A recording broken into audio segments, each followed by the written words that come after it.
Hey guys, welcome back.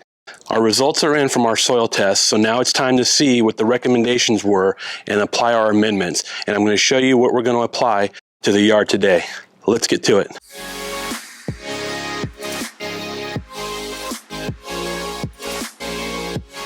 Alright, so let's jump on the MySoil webpage and we'll pull up the dashboard and we'll go to the front yard's soils test that we took, and we'll see what our results were, and we'll see what the recommendations for the amendments were, and then we'll go do those amendments. Okay, so here's the MySoil dashboard, and on your dashboard, as you can see, it keeps all of your tests that you've taken in a chronological order.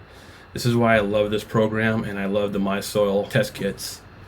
So what we're going to focus on right now is the front yard for 2022.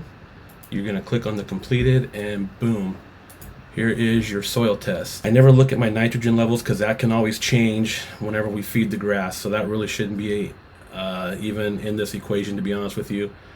Here you definitely want to look at your phosphorus and your potassium.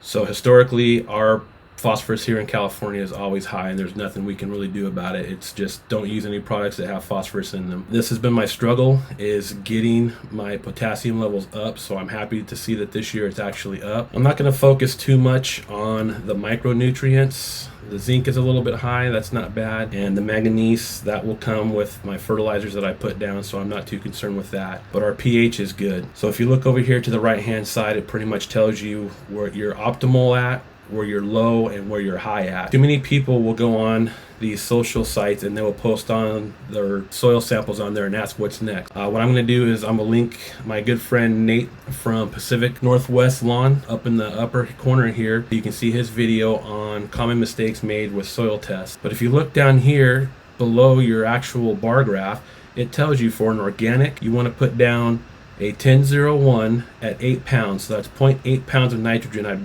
we'll be putting down on the yard. This is what I do with all my fertilizers. I put them all in their Home Depot bucket or Lowe's bucket, whichever one I have, and then I label. I do this because it's a lot easier to stack the buckets than it is to stack the bags. Okay, so having the information that we have from our soil samples, what we're going to do is I'm going to apply a two-step process here.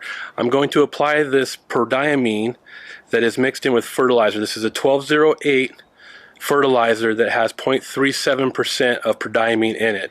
And the reason why I'm doing this is because I'm going to kill two birds with one stone. The product that I'm using is from Site Pro, and I can pick it up at Ewing. And it's really easy for us to get it here in California, where other things are kind of hard for us to get. So we're going to put this together. I'm going to weigh it out at 3 pounds, and we're going to go throw that down. And then I'm also going to apply 16 ounces per 1,000 square feet of the GreeneCharge 2600 from Greene County Fertilizers. And I'll put the numbers and the totals of what my actual pounds of nitrogen in will be with this application. So let's go put that out there in the yard.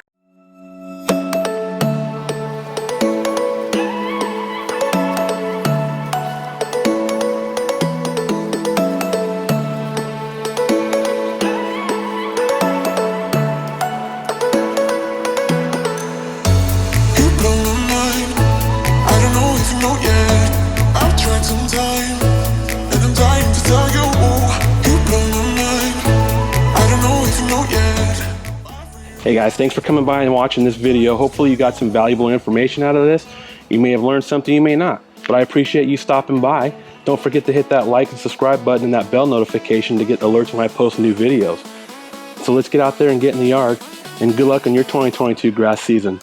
I'll see you in the next one.